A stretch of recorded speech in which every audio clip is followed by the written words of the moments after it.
बच्चों, आप ये जानते हैं ये किसकी तस्वीर है? हाँ, ये चाचा नेहरू की तस्वीर है। नेहरू जी, हम आज खुलते पंख पुस्तक के पाठ 11 ऐसे थे नेहरू जी का वाचन करेंगे। ऐसे थे नेहरू जी। नेहरू जी स्वतंत्र भारत के प्रथम प्रधानमंत्री थे। वे देश को स्वतंत्र कराने के लिए प्रयत्नशील थे। उन्होंने देश को स्वतंत्र कराने के लिए कई बार जेलों में भी जाकर देश के लिए प्रयास किया। उनके पिता का नाम मोतीलाल नेहरू और माता का नाम स्वरूप रानी था।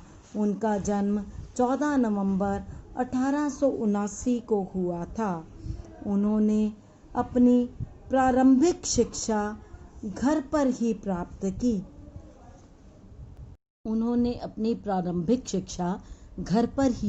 की। उसके बाद वो ट्रिनिटी कॉलेज गए और वहाँ से शिक्षा प्राप्त करके बैरिस्टर बनकर भारत लौटे। उनका जन्म दिवस बाल दिवस के रूप में मनाया जाता है क्योंकि वो बच्चों से बहुत ज़्यादा प्यार करते थे। तो ये तस्वीर जो है उनके बच्चों के प्रति प्रेम को दर्शा रही है। तो अब हम के बच्चों के प्रति प्रेम को दर्शाती है।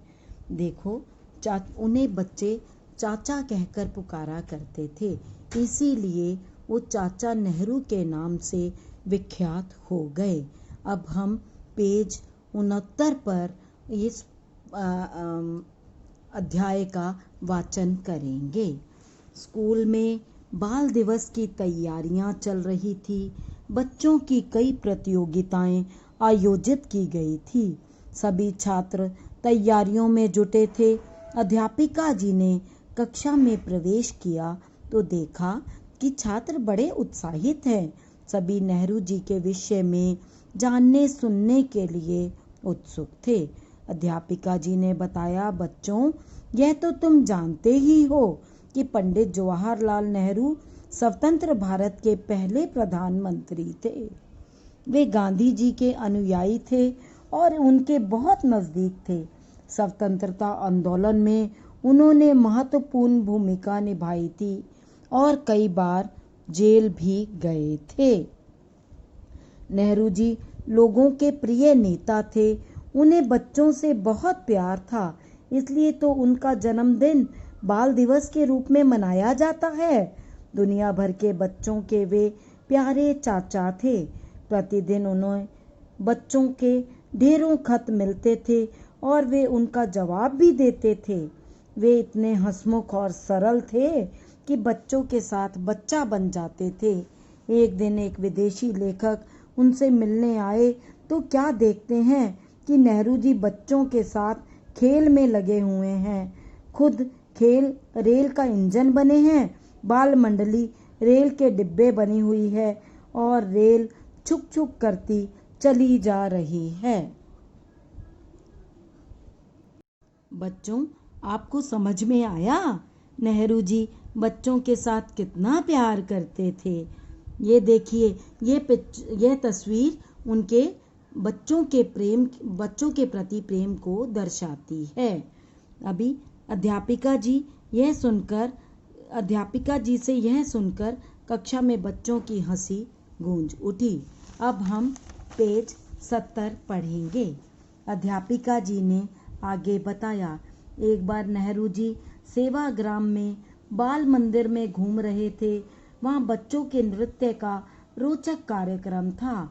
4 साल की एक बच्ची नेहरू जी से बोली, आप भी हमारे साथ नाचिए। नेहरू जी हंस पड़े और बोले, इस बार नहीं, अगली बार नाचना सीख कर आऊँगा, तब ज़रूर तुम्हारे साथ नाचूंगा। बच्ची जिद करने लगी और उनका हाथ पकड़कर खींचने लगी। नेहरू जी उसकी बात ठुकरा नहीं सके और बच्चों के साथ नाच में शामिल हो गए।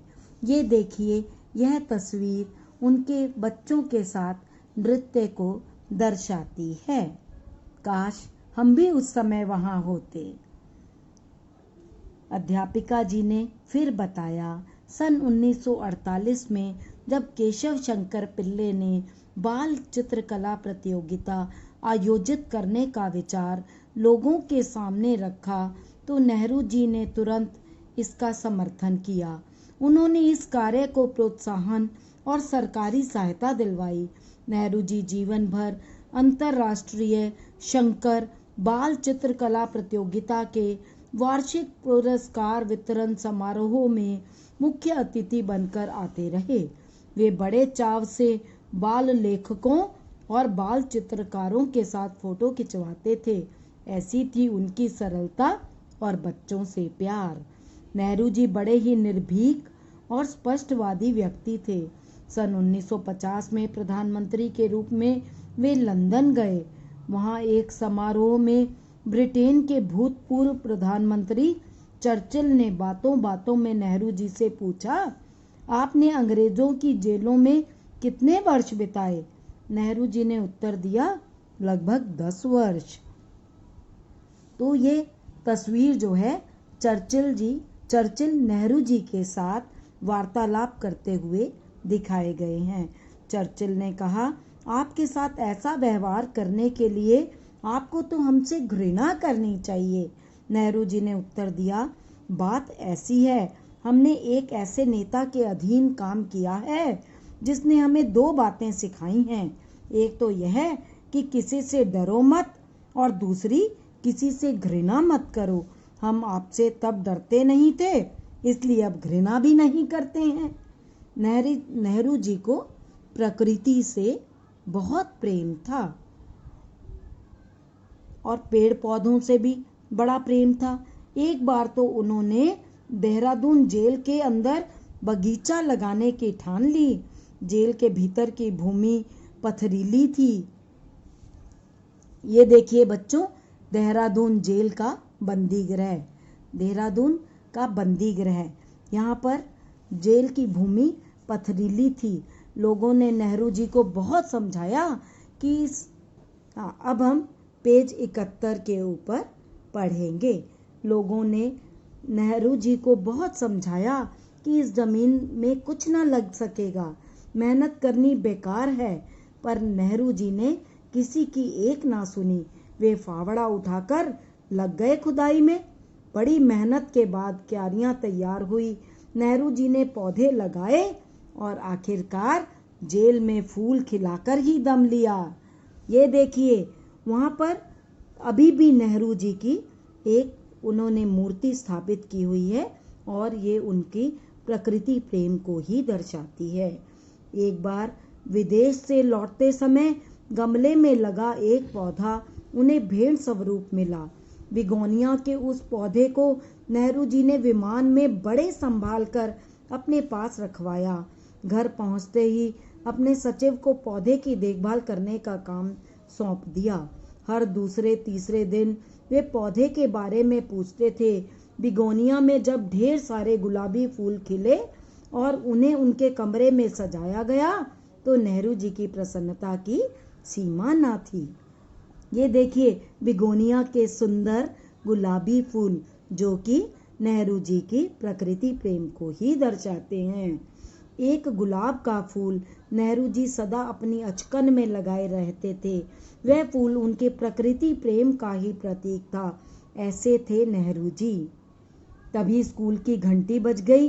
अध्यापिका जी बोली, बस बच्चों आज इतना ही, बाकी फिर किसी दिन बताऊंगी।